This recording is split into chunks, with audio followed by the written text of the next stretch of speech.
नमस्कार मंडळी, home food Marathi या चॅनलवरती आपले स्वागत आहे. आज आपण हिवाळा स्पेशल छान ड्रायफ्रूटचे लाडू बनवणार आहोत. यामध्ये साखर, गूळ, खजूर काही वापरले नाही. यामध्ये एक वेगळा पदार्थ वापरून आपण छान हे लाडू बनवलेले आहेत. पाहू शकता मस्त असे लाडू झालेले. एक लाडू तुम्हाला मी खाऊन सुद्धा दाखवते. अतिशय चविष्ट आणि पौष्टिक असे हे लाडू बनवून तयार झाले होते. चला तर आपण आता रेसिपीला सुरुवात करूया. साहित्य पाहूया. बघा, काजू घेतलेले 1 वाटी, बदाम घेतलेले 1 वाटी, अक्रोड घेतलेला 1 वाटी, अर्धा वाटी पंपकिन सीड घेतलेली आहे, लाल भोपळ्याच्या बिया म्हणतात त्याला, आणि 1 वाटी डिंक घेतलेला आहे, 2 वाटी मखाने घेतलेले आहेत. त्यानंतर बघा, सूर्यफूलचं बी घेतलेलं आहे अर्धा वाटी तीळ घेतलेला आहे, आपलं जायफळ घेतलेलं आहे आणि वेलदोडे घेतलेले आहे 20 ते 25 सोलून अशा पद्धतीने.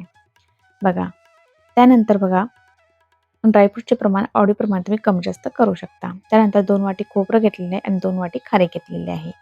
त्यानंतर बघा, अर्धा किलो मी ही साखर घेतलेली आहे. त्यानंतर बघा, आता कढई ठेवलेली आहे. कढईवरती बघा तूप घालून घेतलेलं आहे. मंद गरम झालं तूप की त्यामध्ये बघा आपला डिंक टाकायचा आणि मंद आचेवरती छान हा हळूवरती मस्त डिंक तळून घ्यायचा आहे.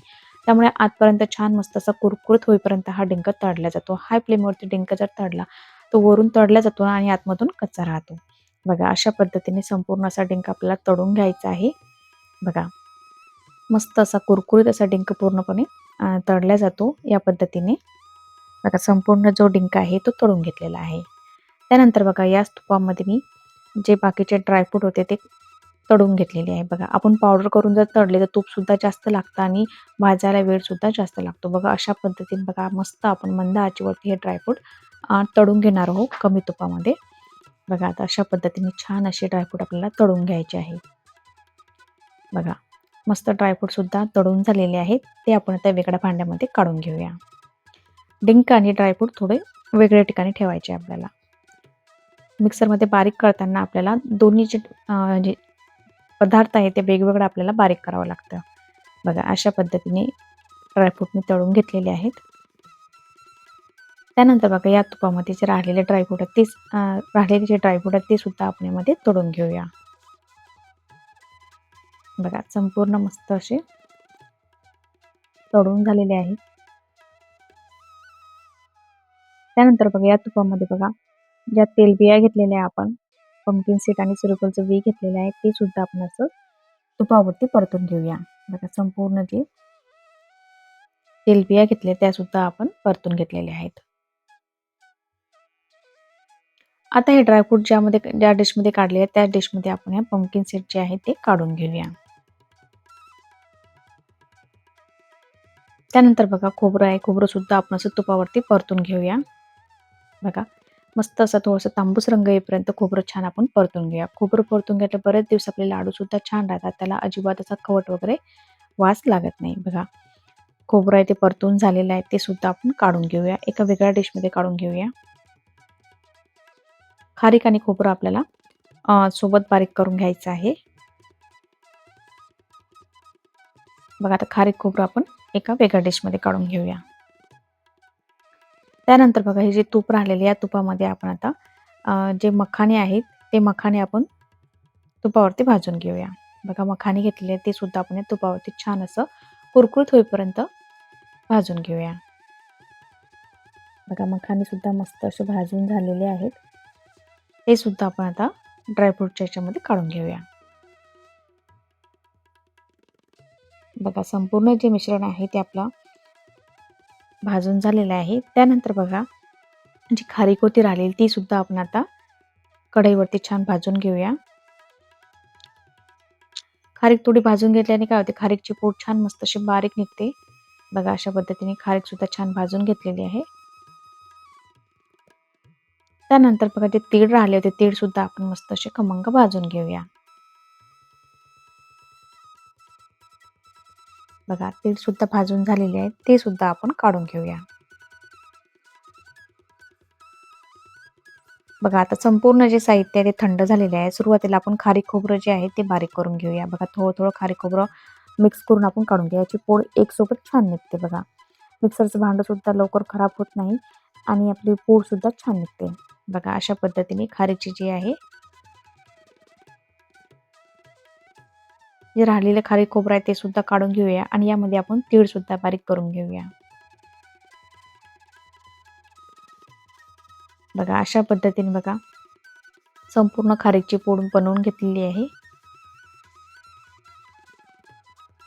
त्यानंतर बघा जे ड्रायफ्रूट होते ते ड्रायफ्रूटसुद्धा आपण त्यामध्ये घालून घेऊया आणि याची सुद्धा छान अशी बारीक पूड आपण बनवून घेणार आहे. कारण का आपण यामध्ये जो साखर आहे ती पिठी साखर वापरणार आहे. त्यामुळे ते संपूर्ण साहित्य ते आपल्याला छान असं बारीक दळून घ्यायचं आहे. बघा अशा पद्धतीने ड्रायफ्रूट संपूर्ण जे आहे ते काढून घ्यायचे आहे. 1 ते 2 बॅचेसमध्ये संपूर्ण जे ड्रायफ्रूट ते बारीक करून घेतलेलं आहे. त्यानंतर बघा डिंकसुद्धा मी याच्यामध्ये घालून बारीक करून घेतलेला आहे. बघा डिंकसुद्धा असा बारीक मस्त छान करून घेतलेला आहे. बघा संपूर्ण साहित्य आपण यामध्ये घालून घेऊया. बघा त्यानंतर बघा विलायची पूड आणि जायफळ पूड घालून थोडीशी साखर घातली आणि मिक्सरच्या पॉटमध्ये घालून याची छान अशी बारीक पावडर करून घेतलेली आहे.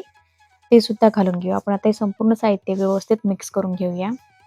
आता बघा आपल्याला लाडवाला गोडी आणण्यासाठी यामध्ये मी बनारसी साखर वापरलेली आहे. आता ही साखर आता 1 ते सव्वा किलो हे सगळं मिश्रण तयार झालेलं आहे. त्यामध्ये बघा त्याच्या अर्ध्या प्रमाणामध्ये मी हे साखर यामध्ये वापरणार आहे.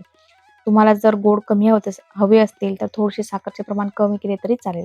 एवढी साखर जर एवढ्या याच्यामध्ये घातली तर ते गोड असे मस्त लाडू तयार होतात. तर साखरचे प्रमाण सुद्धा तुम्ही आवडीप्रमाणे कमी जास्त करू शकता. बघा आता संपूर्ण जे साहित्य आहे ते आपल्याला व्यवस्थित असं मिक्स करून घ्यायचं आहे.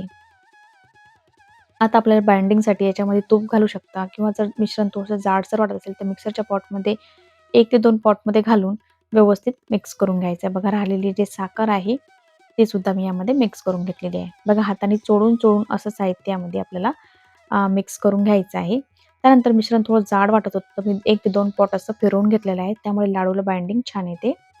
बघा अशा पद्धतीने 1 ते 2 वेळा मी फिरवून घेतलेलं आहे आणि वरून थोडंसं तूपसुद्धा गरम करून घेतलेलं आहे.